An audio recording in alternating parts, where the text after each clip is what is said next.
supremasi atau sekarang yang kita sebut dengan Fireflux Esports. Oke, Lunox. Tapi banyak sisi juga sebenarnya sih. Banyak banget. Edit, ada Fredrin. Cancellation-nya juga banyak gak sih?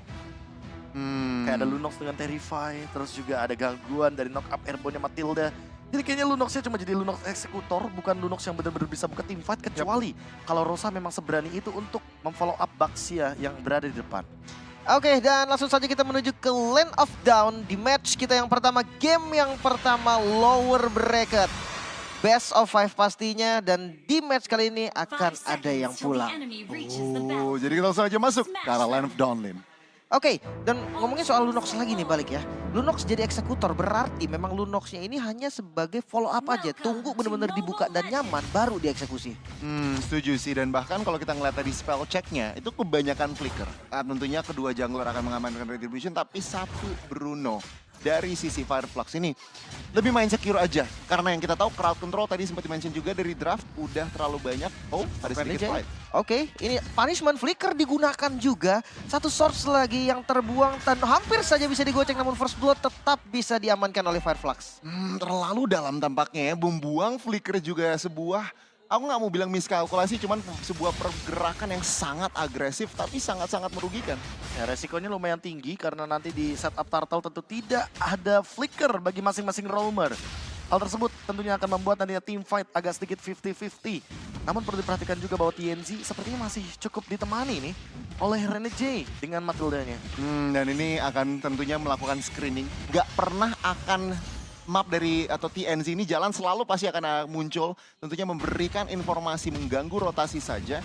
Dan itu yang mungkin harus dipikirkan nih, Fireflux mau mencari lane lain atau mau nge-cover dari Baxia yang kita tahu Baxia cukup tanky ya di early, jadi sebenarnya ditinggal aja nggak apa-apa. Karena kalau misalkan kita lihat dari rotasinya dan bahkan dari emblemnya Firmness, hal tersebut yang membuat adanya hybrid defense juga, tambahan dan connecting banget sama emblem tank juga. Sementara lihat rotasi cepat, ini dia yang mungkin akan menjadi jawaban bagi Blacklist International setelah mereka dikalahkan oleh Fireflux 2-0 di babak grup B. Tapi hanya tahun ya skirmish-skirmish aja sih, belum ada yang komit juga. Mungkin di Turtle nanti ini baru dieksekusi oleh mereka berdua. Ya, ini kita lihat aja nih setapannya tentunya. Dengan kali ini TNZ pun tidak mau langsung terlalu komit ke arah fight. Mereka tunggu setup yang kemungkinan besar akan 4 lawan 4.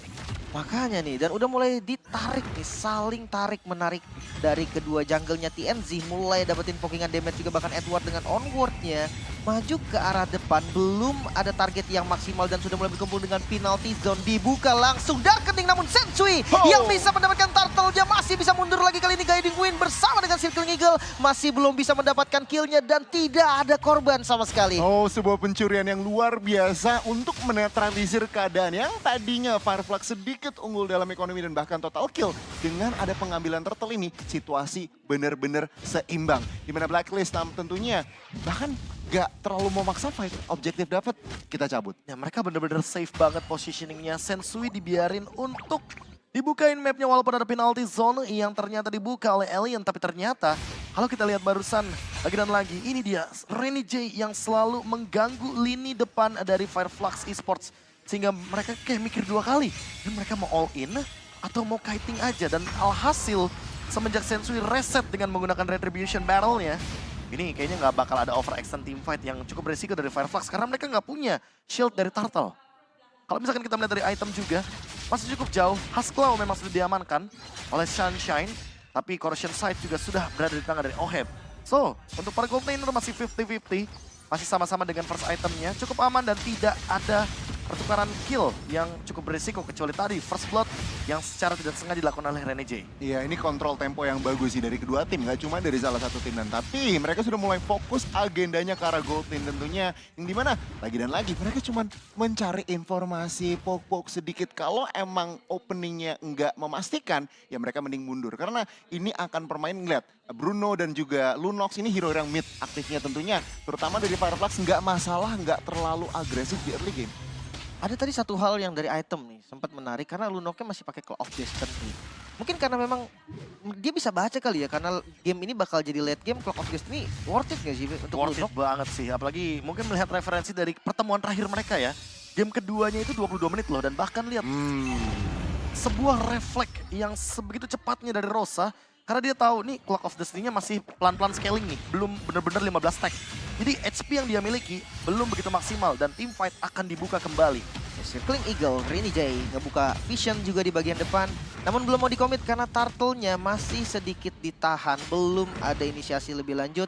Namun dari Blacklist, 4 member yang sudah berkumpul di bagian bottom lane. Yes, ada sebuah solo kill nampaknya. Tapi ya, balik lagi di arah turtle karena Alien sudah ada di bagian depan. Berkumpul 4 member melawan 4 member dan Battle of Retribution. Kali TNZ ternyata yang bisa mendapatkan turtle. Namun Apex yang harus mundur lagi mencari posisi dulu. Dan TNZ yang coba untuk menutup di bagian depan. Dibawa ke depan dari UE-nya Flicker. Dan langsung ditarik Apex kali ini menjadi korban. Satu buah pick up yang manis. Oh, Blacklist International meskipun mereka tidak mendapatkan netral objektifnya, ada solo kill di bawah dan bahkan berhasil mendapatkan satu buah Apex atau satu buah kaja di area atas itu membuat sedikit, kalau aku bilang lebih malah menguntungkan untuk sisi tim dari PH.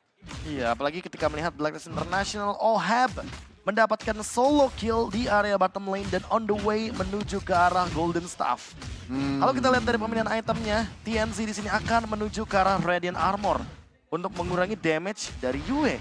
Namun kalau kita berkaca sedikit, di sini kayaknya power utamanya ada dari OHAB yang dimana dia akan bermain dengan attack speed yang begitu luar biasa sehingga dominance ice dari Alien sangat dibutuhkan sekali ketika sudah beranjak menuju ke mid game.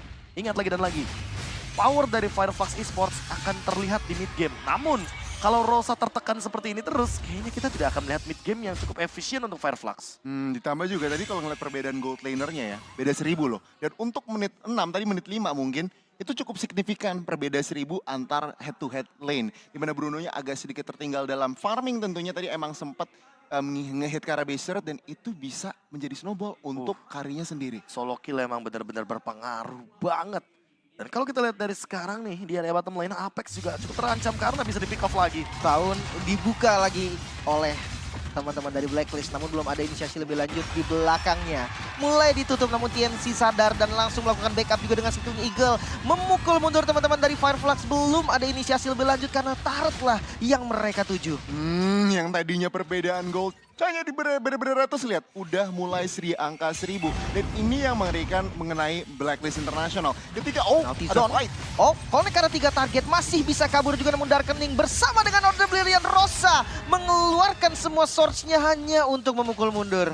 Lagi dan lagi ini intimidasi kecil. Memang Fireflux juga tetap proaktif, namun Blacklist International mereka cukup pede meskipun mereka di-engage duluan, tapi mereka tahu kalau mereka bersama ini, apalagi Renegade udah punya Flask of the Oasis, ini sangat-sangat mengendalikan tim fight. Oke, Circling Eagle lagi dan lagi namun di bagian depan Retribution ternyata Apex yang bisa mendapatkan turtle, namun punishment yang mahal juga akan diterima oleh Apex karena langsung dikeroyok 4 member mengerubuni Apex dan Apex yang harus tumbang masih mau lebih karena Rosa terkena efek tahun, masih punya Order Brilliant dan masih bisa mundur lagi. Wah, ini team fight-nya benar-benar jangka panjang banget buat Blacklist International.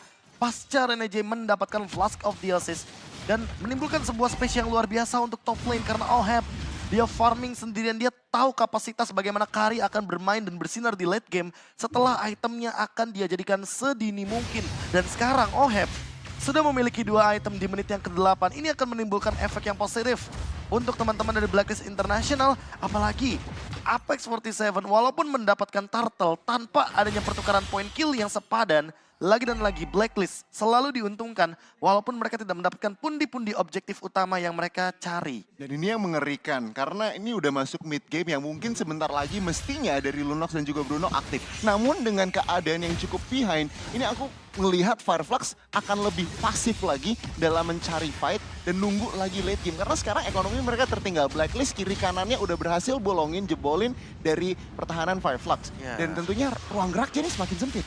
Ada pick off nampaknya masih bisa selamat untungnya. Earthshatter save the day. Kayaknya pick off juga bakal susah deh Lim buat sekarang. Karena kalau kita lihat dari itemnya Edward, dia punya Athena Shield. Kalau kita lihat dari itemnya Sensui, dia sudah selesai dengan Radiant Armor sehingga magic damage yang bisa ditimbulkan oleh combo Kaja Lunox klasik ini benar-benar sudah mulai terkikihkan pelan-pelan. Dan bahkan kalau kita lihat juga dari kehadiran Jenis One, apakah ini akan menjadi solusi di early game seperti ini? Kayaknya masih cukup jauh sih.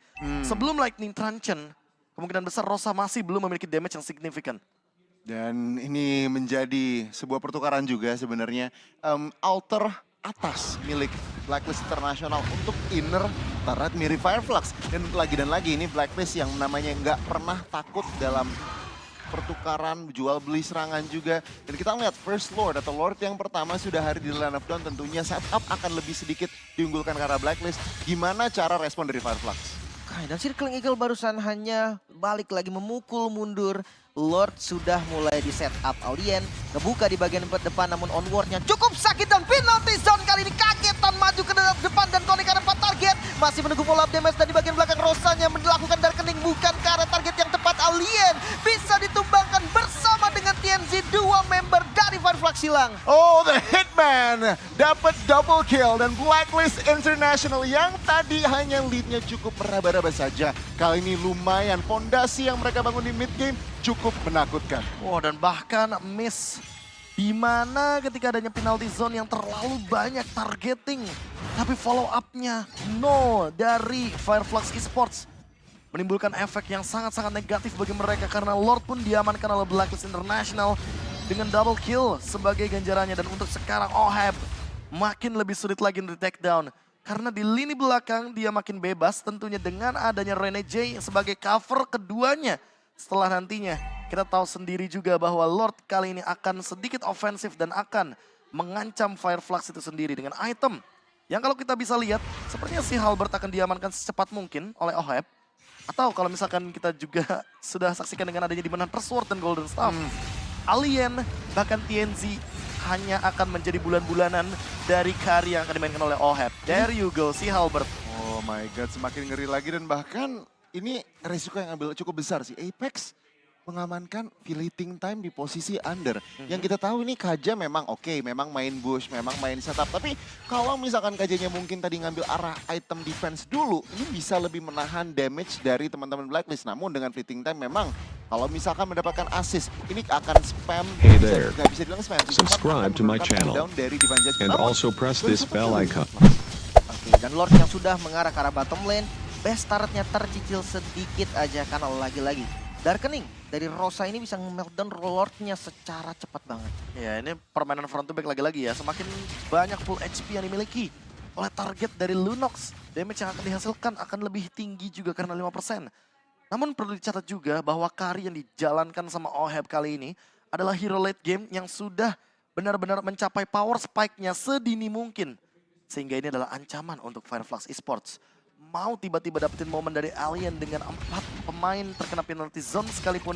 Kalau seandainya tidak dieksekusi dengan cepat, apalagi kebetulan kalau kita lihat Oheb-nya full damage. Ini kemungkinan besar permainan counter re-engage akan dimainkan oleh Blacklist International. Apalagi kita lihat dari tadi Sensui kerap kali bermain dengan melakukan town cover, bukan untuk town initiate. Dan ini kalau kita ngeliat dari damage dealt-nya juga, ini kedua mid laner ya. Ini sesuai dengan keys to victory di mana kasih lihat mid lane-nya adu mekanik dan ya mereka akan menjadi top damage dealt. Di mana Yue tentunya masih cukup signifikan perbedaannya 8.000 berbanding Rosa. Targetnya juga sih beda sih. Kalau misalkan kita berbicara Yue dengan Valentina, dia bisa mengincar 2-3 target sekaligus dengan menggunakan skill shot-nya. Tapi kalau misalkan kita berbicara Lunox, ingat Lunox ini tipe single target dengan darkening yang dia miliki.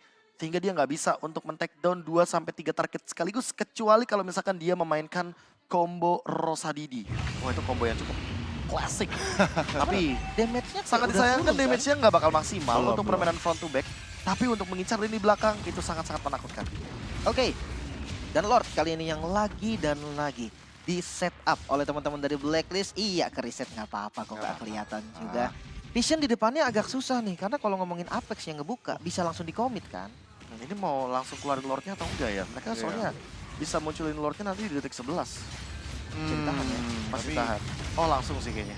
Iya, mereka nggak mau terlalu berlama-lama, mengetahui juga lane bawahnya sudah dijalankan oleh Rosa dan juga Sunshine. Ya, ini akan adalah first Lord atau Lord yang pertama tentunya nggak terlalu bermasalah mestinya, kecuali memang dari Fireflux-nya sedikit blunder.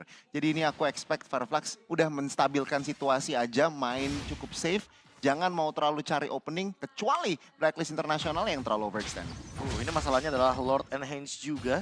Dan tentunya bisa menjalankan 3 wave dari Blacklist International ketika kita melihat bagaimana Lord yang di area bottom lane secara bersamaan didorong juga oleh Edward di area top lane untuk wave minionnya.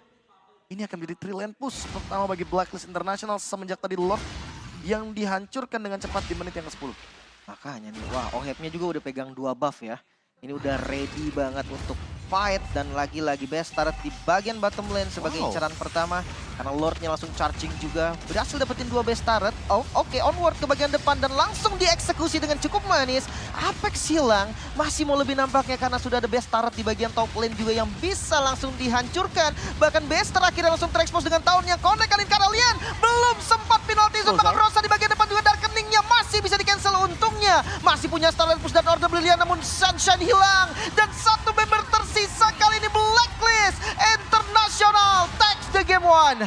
Oh my god, Blacklist International. Sangat textbook dan sangat technical. Di game yang pertama, Snowball berhasil dilakukan dan wow, teman-teman dari Fireflux tampaknya gagal untuk menahan game ini ke arah late game. Gempuran tiada henti diberikan dan ternyata Tell me pretty lies, look me in the face, tell me that you love